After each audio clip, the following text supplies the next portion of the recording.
快必講耶穌2025年3月16日周日講章，講題係先知必定不得好死。呢兩個主日呢，講嘅題目都好刺激，先知必定不得好死，同埋當悔改令人作嘔。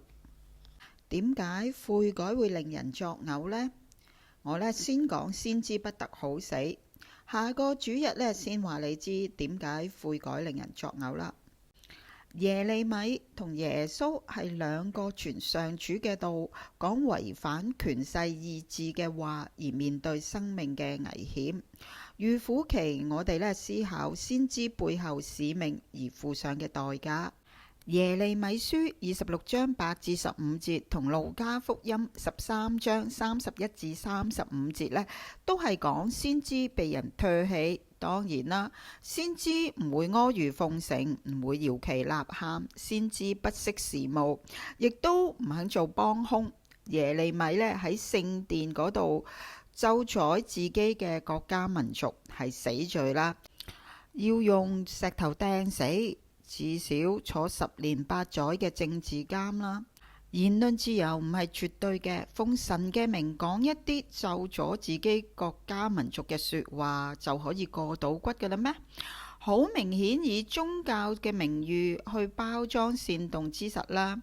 果然耶利米講完上主吩咐佢講嘅一切說話，叫以色列人回轉離開呢一個惡道啦，否則審判與災禍必定會來臨嘅。呢一切說話之後，祭司、先知同埋民眾都捉住佢，因為佢講嘅說話唔啱聽，並且指佢託上帝之名唱衰國家、唱衰民族、唱衰聖殿。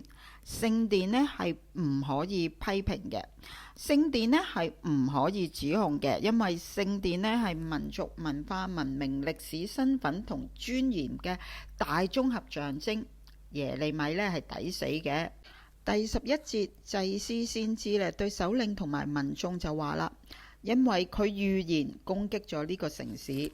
耶利米自辯就話係上主呼召人改正一切歪理背行，改正一切不公平不公義，一切違背上主昔日同摩西嘅約嘅行為，咁樣佢先至唔會將災禍降臨。呢一個係審判，係警告，係最後通牒，亦都係愛。審判亦都係愛。如果冇審判就係任憑同埋放棄同埋冇眼睇。好似我哋對而家目前好多嘅現象，乜都話好，乜都讚啊，由得佢啦，俾乜意見講乜啫？耶利米就話，如果將我處死就係流緊無辜人嘅血，呢一個責任必歸在你哋身上。同樣嘅一句說話喺猶太人要釘死耶穌嘅時候亦都講過，只係耶利米同耶穌嘅結局就大為不同。耶利米死喺死亡嘅邊緣，先知係不得好死嘅。點解民眾或者統治者咁憎耶利米呢？喺所有先知當中只有耶利米復活咗以色列人嗰種示羅之災嘅歷史記憶。第6節上主話，必使這殿如示羅。所謂崩口人忌崩口碗，上主對示羅嘅審判同埋懲罰亦都要嚟臨到耶路撒冷啦。耶利米呢一種唱衰先知係北國先知精，係挑戰緊南國猶太國錫安神教。以色列國分裂成北國以色列同埋南國猶太。喺公元前722年，北國就亡國。公元前597年，南國亦都滅亡，以色列人就開始離散，後嚟就係歷史啦。南國錫安神教講嘅係上主嘅照顧，仍然捲有住佢哋嘅子民，更加似一種皇家意識、皇家神學。挑戰呢一種意識嘅就係耶利米、何西亞等等啦。北國先知佢哋嘅傳統就係悔改同埋審判先有生機，生於憂患嘅意識，亦都喚醒人對於古老嘅摩西傳統嘅意識。南國先知認為咧，上主咧就係居於聖殿當中，坐喺度咧做皇帝嘅。耶路撒冷呢，咁就必定唔會倒下，係上主同大衛王呢所立嘅無條件嘅永約。上主呢亦都受呢一個約所捆綁嘅，將永遠咁護佑住大衛世系同埋錫安神殿。然而耶利米所講嘅呢係不割有條件嘅約，冇真正敬奉上主，冇踐行社會公義，憑乜嘢講上主嘅護佑呢？耶利米挑戰主流社會，要求唱好嘅亢奮意識，因此呢必定係同所有人為敵。耶利米嘅一生，佢嘅召命，佢嘅告白，佢嘅先知活動，全部都係絕望、懷疑、反叛、怨恨、自憐同埋痛苦嘅見證。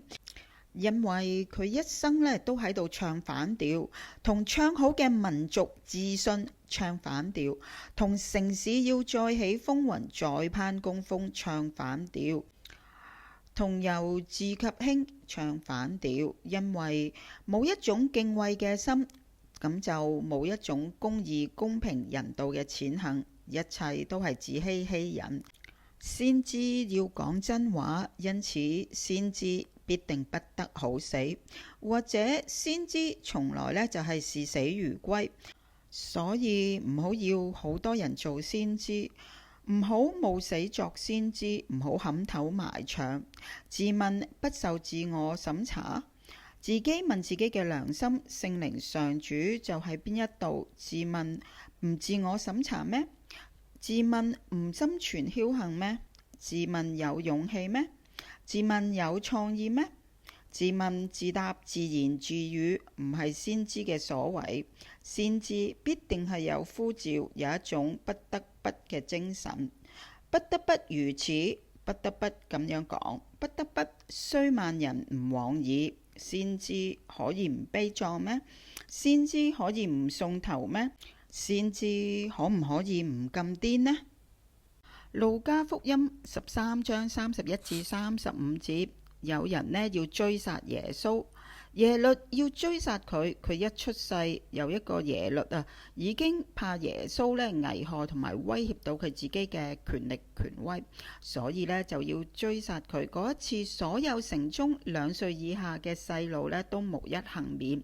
先知總係要喺生死嘅一瞬間，總係喺死亡威脅嘅邊緣。但係耶穌話呢，佢必須前行，向住嗰個權力中心挑戰，佢必須前行。耶路撒冷呢喺佢前面，先知必須死喺耶路撒冷。先知喺耶路撒冷之外喪命係唔得嘅，先知必須死喺耶路撒冷。